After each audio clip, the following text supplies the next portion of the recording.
So hi everyone. I'm Luis, Mark, Ron. You can stand a little closer. So our project is called the Suicidal Risk Rate Analytics, based on the United States suicidal rate. We did some analytics using Twitter, looking at suicidal states data, and do some sentiment analysis and analytics on we're trying to tell the story if Twitter is a good indicator to identify suicidal rates. So we were inspired by the Durkin project for veterans suicidal project, and now Mark is going to give us an introduction and background on the analytics. Thank you, Luis. So I don't know what you think about when you think about the American West, but what comes to my mind is the mountain vistas, the expansive prairies, and the frontier lifestyle living. Basically, it's cowboy country, but sadly, it also has some of the highest suicide rates in the country. So where is the suicide belt? And what is the suicide belt? The suicide belt is it's a phenomenon, but it's nothing new. Researchers have known about it for a long time, but researchers continue to study it because they don't know exactly what the reason or the cause is for it. And the states that it compromises is Montana, Oregon, Idaho, Wyoming, Nevada, Utah, Colorado, Arizona, New Mexico, and Alaska. So what could possibly explain the suicide belt and some of the studies that have been done? There's demographics, and I want you to think about Alaska, but we'll get to it in a second. There's sociological, and I want you to think about Utah. There's weather, and I want you to think about Wyoming. And then there's geography, and I want you to think about Colorado. So let's talk about the demographics for a bit. Males account for 80% of suicide.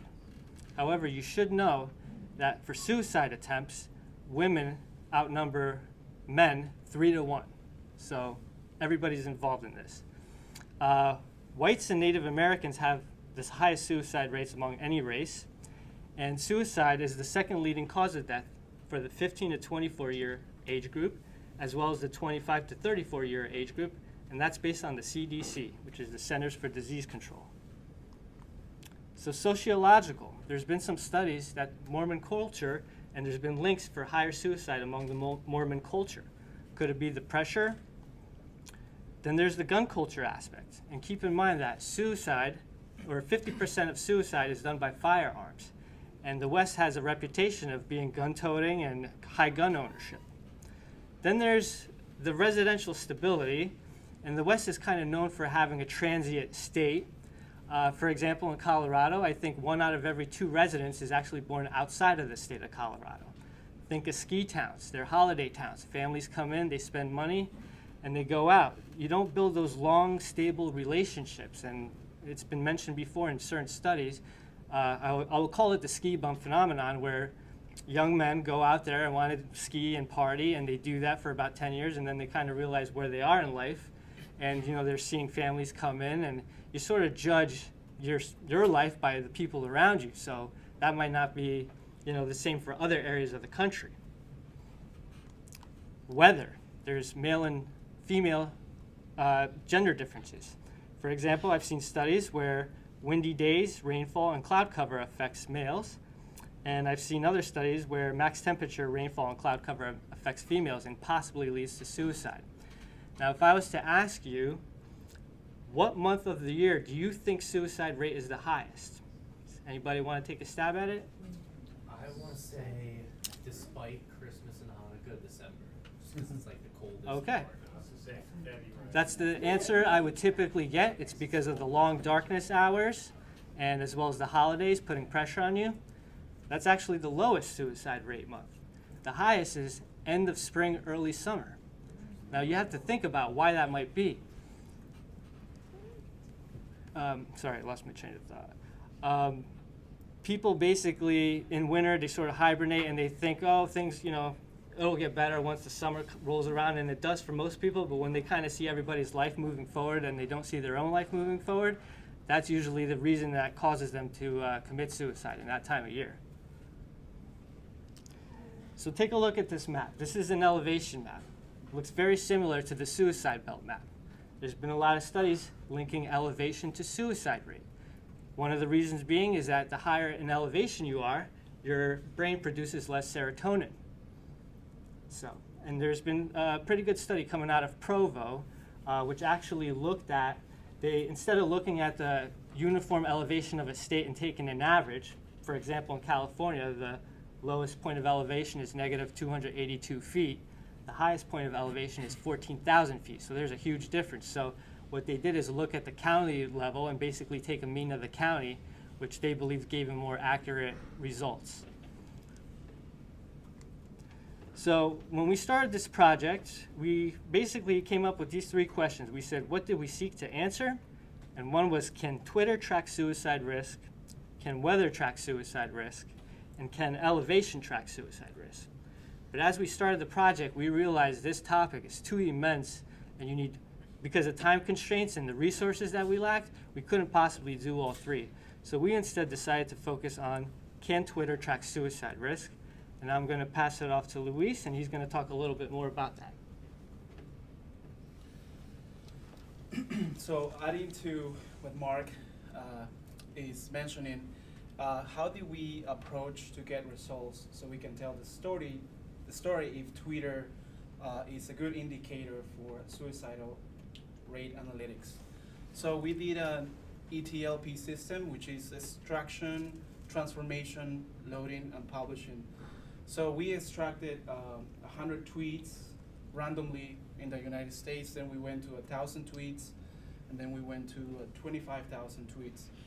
And then we transformed that data using the Center for Disease Control suicide belt states rate information, and then we started doing some analytics. So one of the challenges was at the beginning getting tweets from the US and then turning that into a sentiment analysis and look into what states have higher suicide rates versus what states have less suicide rates. The second challenging part was tying the suicide expressions and morality to latitude and longitude. Now I'm gonna pass it to Ron, that he's gonna give us a background on the code and a little bit of the results. Thank you, Luis. Yeah, I need to switch this. Okay. Let's see. Okay. So, what we wanted to do was we wanted to search Twitter, get a bunch of tweets, do some sentiment analysis on the content of those tweets, and see if we could somehow map out the suicide belt. So our first approach was thinking, well, we can take a bunch of random tweets, a bunch from inside the belt, and then compare it to the rest of the United States, and then see if we can map the suicide belt in a sense. But we realized that it would take a lot of tweets to do it, so we just decided to see what would happen if we took those tweets and analyzed sentiment analysis and then compared it to the rest of the United States. So we used the Tweepy wrapper and the search API, and wait a minute, what is this? Tweets. Yeah. Okay. So then we used the search API for Twitter, and what we did was we searched for random tweets inside the belt and then the rest of the United States, and then we took the content of those tweets, and then we ran a Vader analysis on those tweets. And what that does is it gives you the positive, negative, and neutral scores of a tweet's content, and then it forms into one compound score. So we took those compound scores for each tweet, and we took the ones for the tweets that were done from inside the suicide belt, and we grouped them into one, and then we took all of the tweets and grouped them in another. Excuse me. And then we graphed the results, and then did a significance test. So here we have that inside the belt, as you may expect, that the compound score was less than for the rest of the United States. And what that is that the higher the compound score, the more positive the tweet is. So it can be negative as well. And unfortunately, when we ran the significance test, we found that there isn't any statistical significance. So we weren't able to find anything there. But we decided to look at some other factors that may compound issues that people in the suicide belt may encounter, such as how they use Twitter, how many followers, people they are following, the number of status updates, the amount they interact with others. And we decided to run similar analysis for that. But for each of these, unfortunately, we were not able to find any kind of statistical significance. Having said that, we decided we were not deterred, and we figured that, well, maybe if we can take a bunch of phrases that are associated with suicide, and we can search those phrases in the Tweepy, in the search API, and then we'll get tweets from there, and then run the same analysis, then maybe we'll get something. So that's what we did, and we put together a list of phrases that are unmistakably associated with suicide. We did our best to try to avoid any false positives. And we ran the analysis again. So for this is the compound score. And unfortunately, it's not really what we expected. Inside the belt, it was not quite as negative as the rest of the United States, and there was no statistical significance at all. So that didn't help. And you would think that there might be something with the negative phrases, but there wasn't anything. And then with the followers and the following and status updates, favorites, there still was not anything. So unfortunately, we did a bunch of Twitter analysis, and we determined that our methods were not able, we were not able with our methods to determine whether there's some kind of effect by analyzing tweets within the suicide belt as opposed to the rest of the United States. And we have a graph here that shows that, I mean, it's a little bit blurry, but the distribution for inside the belt and the rest of the United States is about the same. And unfortunately, there wasn't much we could show. But Luis has another graph they can show. It's the map of the United States. PowerPoint. Okay, got it.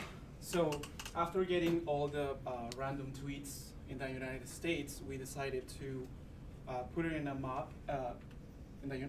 Putting it in a map to look at the states in the suicide belt and outside the suicide belt using the compound sentiment.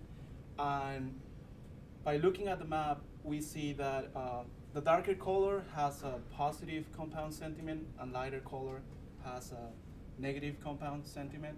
So by looking at the map, we cannot tell which states are part of the suicide belt. So the story that we're trying to tell is that Twitter is not a good indicator to capture suicide rate. But it gives you compound sentiment per state. So we know that even though we were trying to see if by people tweeting in some states, that will have some effect on people committing suicide as well. So we cannot prove that, but we know that there is some sentiment per state. So our results, going back to our question, can Twitter track suicide risk? We plot the tweets in the US map with the compound sentiment. We couldn't find that Twitter is a good indicator for suicide risk. Then we did the sentiment analysis inside and outside the belt, and it showed no statistical significance. Last but not least, we also look at other factors such as followers, friends, and favorites, and also Twitter didn't have a huge impact on indicating the suicide risk. So for our next steps, we would like to look at weather data and track that, tie that to the suicide belt. Also look at the elevation data and see if some states have higher suicide rate than others. And last but not least, look at number of psychiatrists by population. See if people are getting enough support, doctors in some areas in the United States. And there was one more thing that I want to add about the Twitter analysis, is that we were not able to find anything.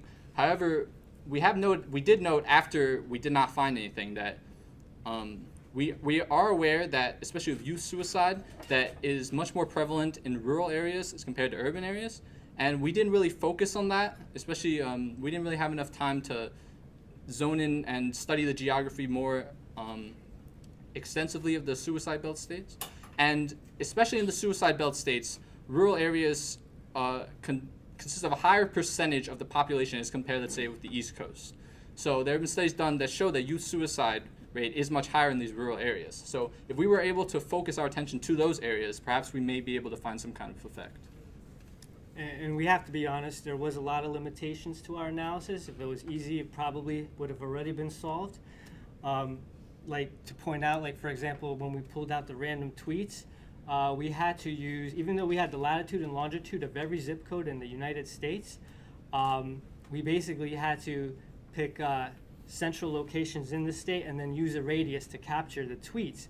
And as you can imagine,